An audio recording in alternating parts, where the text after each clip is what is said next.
In his final years, Tolstoy reached a startling conclusion. The higher someone rises in spiritual consciousness, the less they can support nationalism or national pride. But why? Tolstoy explained it simply. Family and country are just two small circles within the larger circle of humanity. Those who teach morality while limiting duty to family and nation are teaching a dangerous form of selfishness for all of us. Picture 3 concentric circles. The smallest is family, the middle one is country, and the largest is all of humanity. Most people stop at the second circle. But the enlightened ones, they see the third. When you only love your family, you might harm another family. When you only love your country, you might wage war against another. But when you love all humanity, you cannot harm anyone. Tolstoy wrote, "For a Christian, love of country can become an obstacle to love of neighbor." This sounds paradoxical, but think about it. When you're taught that your fellow citizens matter more than foreigners, you've learned to discriminate. You've learned conditional love. But why is this dangerous? Tolstoy pointed out, the most terrible acts are committed in the name of government and country. Deception, war, espionage, and murder. Throughout history, how many crimes have been justified for the motherland? How many wars started for national interests? How many innocents killed for national security? The enlightened see this and cannot accept it. They understand there's no real difference between a Russian child suffering and an Afghan child suffering. Suffering is suffering, regardless of nationality. This is why spiritually aware people are often labeled traitors or unpatriotic. It's not that they don't love the land where they were born. It's that they love too much. They love the entire world. They cannot shout, "My country above all," when that means my country matters more than yours. They cannot celebrate their army's victory when it means tragedy for the opposing army. And that's where the isolation begins. The enlightened start becoming outsiders in their own homeland. To understand why the enlightened cannot support nationalism, we must grasp their special nature, the ability to see what most people cannot see. Tolstoy posed profound questions. Do we understand spiritual brotherhood? Do we understand that we all originate from one divine Father, whose image we carry within us and toward whose perfection we strive? Do we accept that the same divine life exists in all people, just as it does in ourselves? These aren't just rhetorical questions. These are questions that divide humanity into 2 types, those who answer yes and those who answer no. The enlightened, they answer yes, profoundly, not just with their minds but with their hearts. They truly feel that Russians, Americans, Afghans, and Koshans all are different expressions of the same spiritual source. But Tolstoy goes further. He says, it's not enough to say that the same type of soul lives in each person as in me, but rather that the very same soul dwells in each person and in me. This changes everything. We don't just have similar souls, we share the same soul. Imagine the ocean. Each wave might think it's separate, but in reality, they're all water from the same ocean. All people, though separated by individual bodies, are connected through the same spiritual principle that gives life to everyone. Tolstoy describes this experience. When I think about the millions upon millions of beings living the same life as me, thousands of miles away, people I'll never know, and who know nothing about me, I ask myself, is there really no connection between us?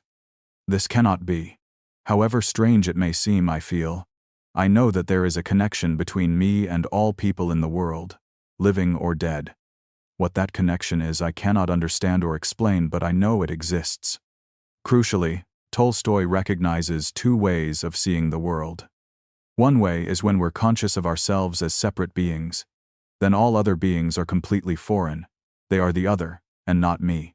With this way, we can only feel indifference, envy, hatred, or malice. The second way is consciousness of unity with them. With this way, all beings are like our very self, and therefore seeing them evokes our love.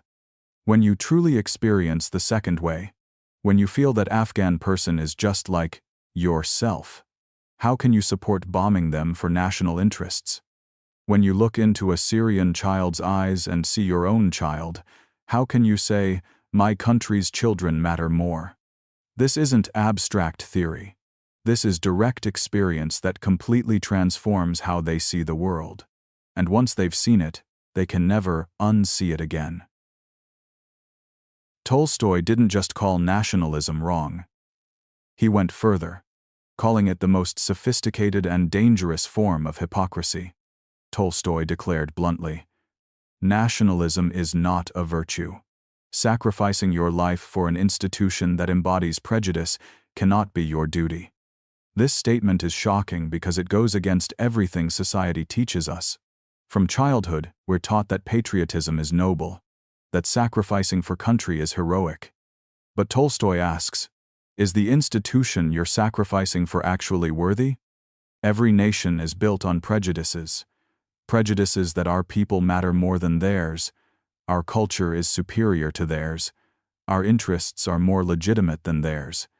How can maintaining these prejudices be called virtue? Tolstoy exposes a painful truth. People do many bad things for selfish reasons. They do worse things for family. But they do the worst things in the name of nationalism. And they even take pride in these crimes.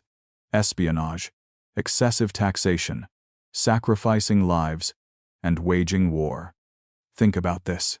When someone steals because they're hungry, we understand. When someone kills to protect their family, we can empathize. But when someone drops bombs on a city full of children for national interests, that's praised as heroic. This is hypocrisy at its peak. The worst crimes in history, genocide, war, oppression, were all committed under the flag of patriotism. Tolstoy quotes Dr. Samuel Johnson, "Lost souls seek to escape their lack of control through nationalism." This is profound. When personal life becomes chaotic, when we feel directionless, nationalism provides an illusion of meaning and control. It gives us a sense of belonging to something grand. But this is just escapism. Instead of facing their own spiritual emptiness, they immerse themselves in national glory. Instead of seeking real meaning, they borrow meaning from flags and anthems. The most horrifying thing, Tolstoy points out, they even take pride in these crimes. When a murderer acts for personal reasons, they know they're wrong and usually feel guilty.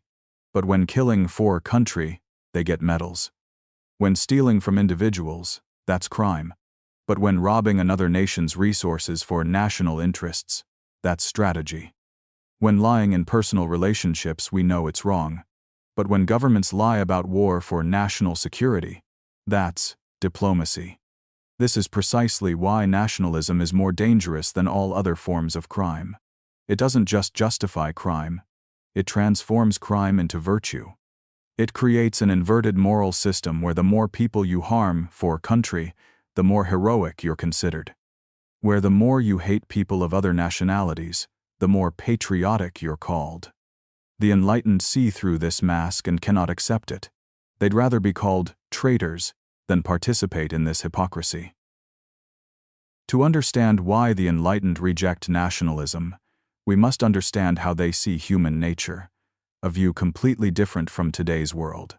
Tolstoy wrote, "Each person, before being Austrian, Serbian, Turkish, or Chinese, is first a human being, a creature with reason and love, with the calling to fulfill their purpose as a human during the brief time given to them in this world." This sounds simple but is revolutionary. In our world, the first thing we ask about someone is, where are they from? But the enlightened ask, who are they? Nationality is just a label stuck on afterward. The core, the capacity to love, to suffer, to hope, is identical in everyone. And this purpose is one and very clear: to love all people. Tolstoy observes a remarkable phenomenon. A child meets another child, regardless of class, faith, or nationality, with the same friendly smile expressing joy. But an adult, and who should be wiser than children, before meeting someone wonders what class, faith, or nationality they belong to, and adjusts their attitude according to that class, faith, or nationality. This is a painful paradox. Children, whom we consider unknowing, actually display higher spiritual wisdom than adults. They look straight into each other's souls, not through the lens of prejudice. But as we grow up, we're educated to discriminate, to judge, to divide people into us and them. We call this maturity, but it's actually spiritual deterioration. Tolstoy references the biblical story. When someone told Jesus that his mother and brothers were standing outside wanting to see him, he replied, "My mother and brothers are those who hear God's word and put it into practice." What does this mean? Jesus didn't deny his blood family, but he was pointing out that there's a larger family, the spiritual family. In this family, boundaries aren't drawn by bloodlines or nationality, but by love and compassion. Jesus' words mean that a rational person, recognizing their calling, cannot distinguish between one person and another, or acknowledge the superiority of one group over another. Tolstoy defines equality profoundly. Equality is the recognition that all people in the world have equal rights to enjoy all the natural blessings of the world, equal rights to the benefits of social life, and equal rights to respect for their human dignity. This isn't just legal or political equality. This is spiritual equality, the recognition that each person has the same inherent sacred value. The true self of a person is spiritual, and this self is the same in all people. So how can people not be equal? Not. When you truly believe all people are spiritually equal, you cannot accept that an American child deserves to live while an Iraqi child doesn't.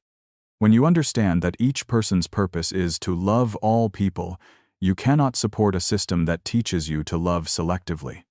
When you see the same spiritual self in everyone, killing someone from another country for national interests is like committing suicide against part of yourself. This isn't unrealistic idealism. This is how those who have transcended the illusions of national division see the world. When we understand the spiritual nature of the enlightened, the question is no longer, why don't they love their country? But, how could they accept nationalism when they've seen the truth? Tolstoy wrote, Jesus revealed to humanity that the division between one's own nation and foreigners is an illusion and an evil. Imagine you're standing on the International Space Station, looking down at Earth.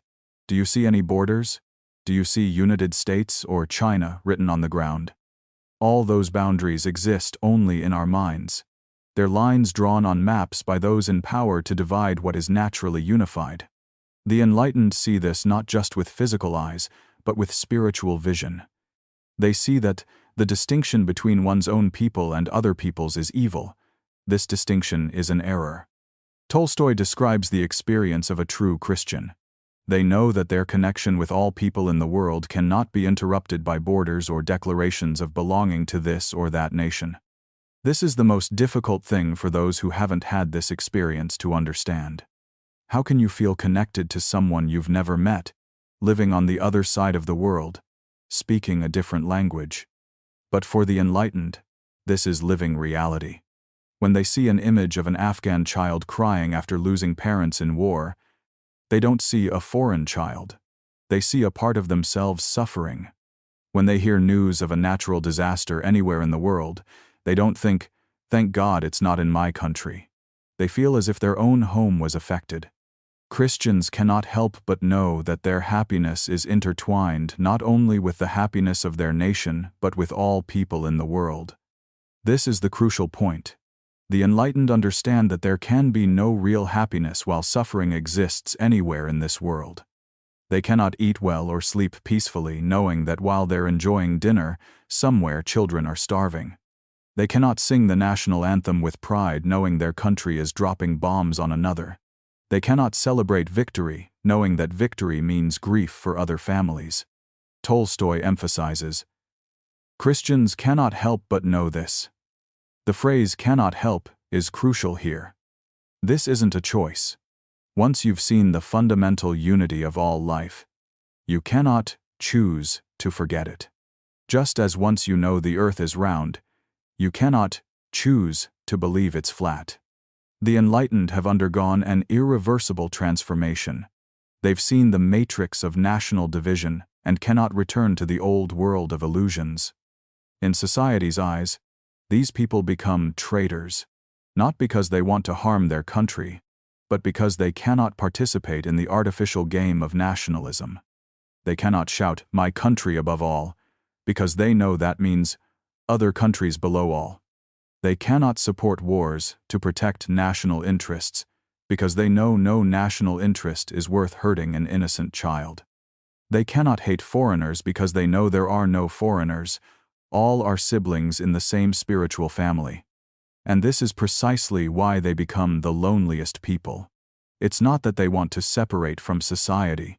Society separates from them when they refuse to participate in collective illusions. They become outsiders in their own homeland, not because they don't love this land, but because they love too much. They love the entire world.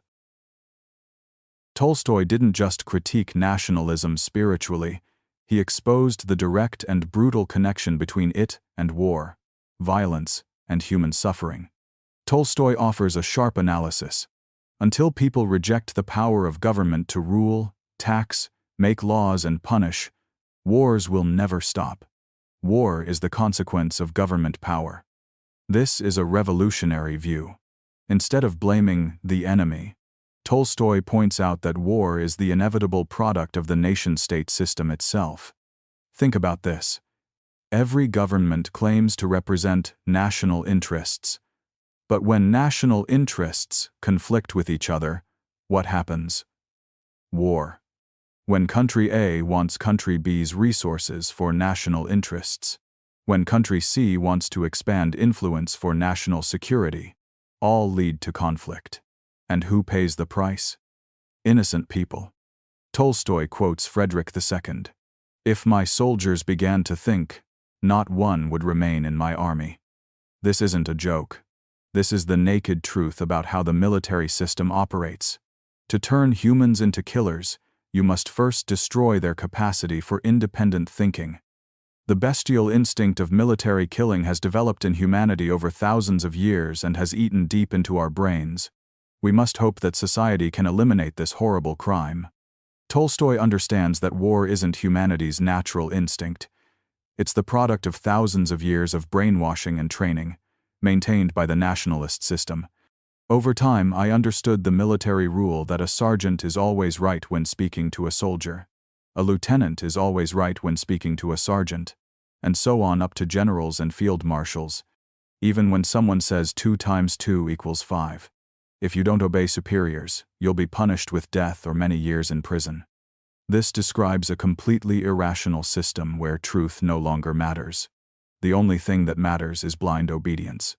And this system exists to serve what purpose? To maintain the power of the nation-state. Tolstoy offers a bold solution. War can only stop if people are willing to suffer oppression for not participating in them. This is the only way. Not by building stronger armies, not by creating balance of power, but by refusing to participate entirely. This sounds impractical, but Tolstoy understands this is the only thing that can break the cycle of violence. When enough people say no, the system cannot sustain itself. War is killing. No matter how many people gather to commit killing or what they call themselves, killing remains the worst sin in the world. Tolstoy refuses to accept euphemistic language for war. There's no military action, no collateral damage, no humanitarian intervention. It's all killing. And when you call it by its right name, you cannot be proud of it. You cannot praise heroes who kill others for national interests.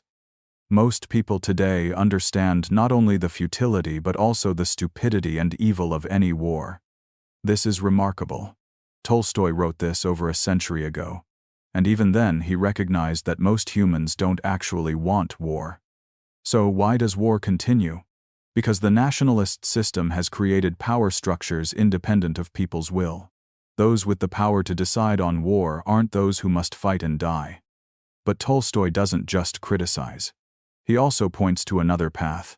Just as one candle lights another candle and can light thousands of other candles, one heart can illuminate another heart and can illuminate thousands of other hearts. The strongest influence is the example of a good life. A good life becomes a blessing for everyone, not only for those who live well, but also for those who can see, know, and understand such lives. This is precisely how the enlightened fight against war, not through violence, but by living differently, by refusing to participate in the system of violence, and by becoming light for others who might see another path. After analyzing why nationalism is a dangerous illusion, Tolstoy doesn't leave us in despair. He points to a concrete path for transcending these limitations and achieving true universal understanding. Understanding of unity with all humanity comes from understanding the divine source in all of us and brings us the greatest good. This is the starting point of all transformation. Not by convincing someone that nationalism is wrong, but by helping them discover the common spiritual source of all of us.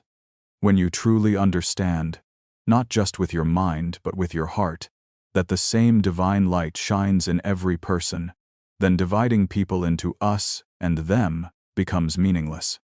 Imagine you're in a dark room with many candles. Each candle might think its light is unique, different.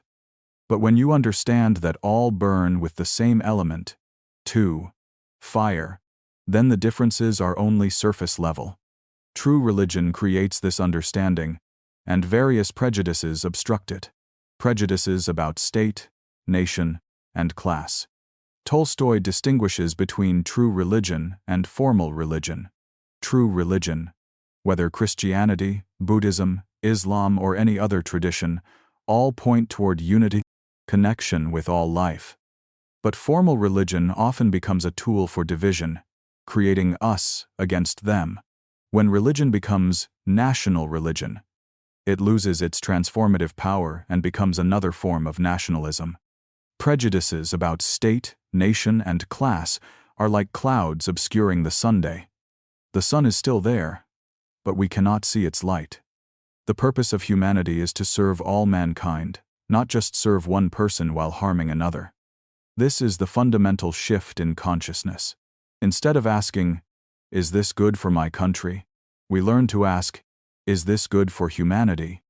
Instead of maximizing benefits for our group, regardless of consequences to others, we learn to seek solutions that benefit everyone. This doesn't mean abandoning family or local community.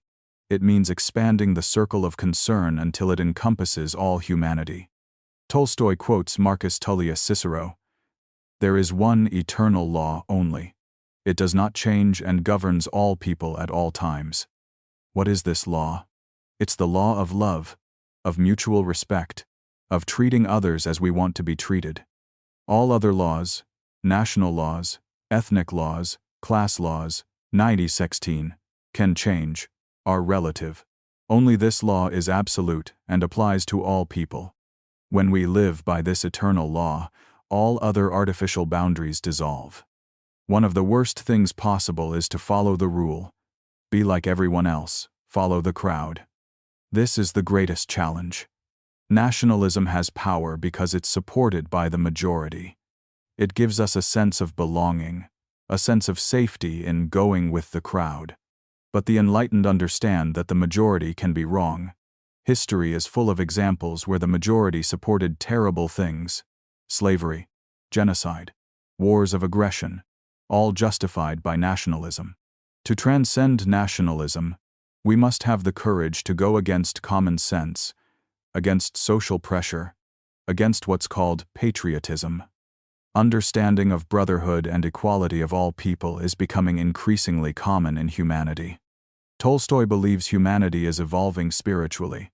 Though slowly, though with setbacks, the overall trend is toward greater understanding, deeper connection. We see this in the development of international organizations, in human rights movements, in growing concern for global issues like climate change. The enlightened are pioneers of this evolution. They're not outcasts, but people who are one step ahead, showing the way for others. Finally, to transcend nationalism, we must overcome fear. 1997. Fear of difference, fear of losing identity, fear of being attacked by the other. But when we understand that the other is just an illusion, that we are all one, what is there to fear? When we understand that our true identity isn't nationality but divine life itself, then we lose nothing. We only expand into something greater, more beautiful. This is precisely the path Tolstoy points out. From division to unity, from fear to love, from nationalism to humanism. Finally, we come to the most important question. If the Enlightened cannot support nationalism, what is their role in this world? Tolstoy has a profound and hopeful answer. The Enlightened don't exist to judge or condemn others. They're not here to feel superior or separate. Their mission is much deeper: to become bridges between the old world of division and the new world of unity. Tolstoy emphasizes the importance of independent thinking, not accepting intellectual slavery. This doesn't mean blindly opposing everything, but having the ability to see through illusions that the majority accepts as truth. When everyone around them shouts, "Our country above all," the Enlightened quietly remember that all children deserve equal love. When media propagandizes about the enemy, they see human beings who also have pain, hopes, and dreams like themselves. There is one eternal law only, unchanging and governing all people at all times. The Enlightened live by this law, while the world around them still lives by temporary laws of nation, class, and power. This creates unavoidable tension. They must pay taxes for wars they don't support. They must live in societies that celebrate values they see as destructive. But this very tension creates transformative power.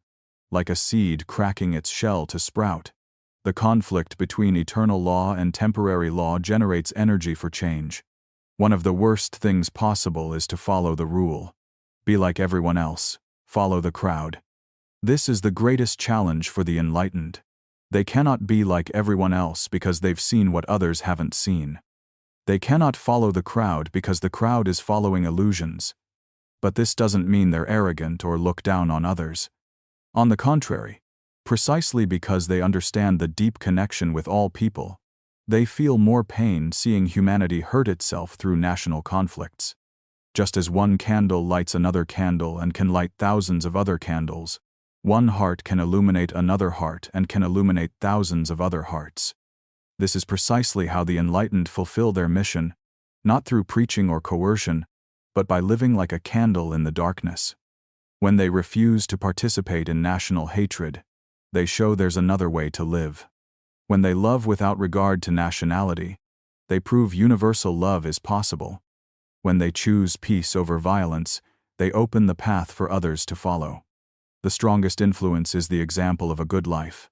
A good life becomes a blessing for everyone, not only for those who live well but also for those who can see, know, and understand such lives. The Enlightened understand they cannot change the world through argument or persuasion. Real change only comes when others see and feel the difference for themselves. When someone lives not for nationalism but remains happy, peaceful, and meaningful, it makes others ask, perhaps there's another way to live? When someone loves all humanity without losing love for family and local community, it proves love isn't a zero-sum game. Understanding of brotherhood and equality of all people is becoming increasingly common in humanity. The Enlightened aren't outcasts or people living in the past. They're pioneers living in the future that humanity is moving toward. Just as scientists foresee discoveries that society needs time to understand, the Enlightened foresee the unity that humanity is slowly recognizing. They endure isolation and misunderstanding today so the path can be opened for future generations. In a world full of national conflicts, wars, and hatred, the Enlightened maintain the most precious thing: hope. Hope that humans can transcend the illusions of division. Hope that love is stronger than fear. Hope that truth will ultimately triumph. They don't just hope, they live as if that hope has already become reality. And by living this way, they gradually turn hope into reality. This is the noblest mission.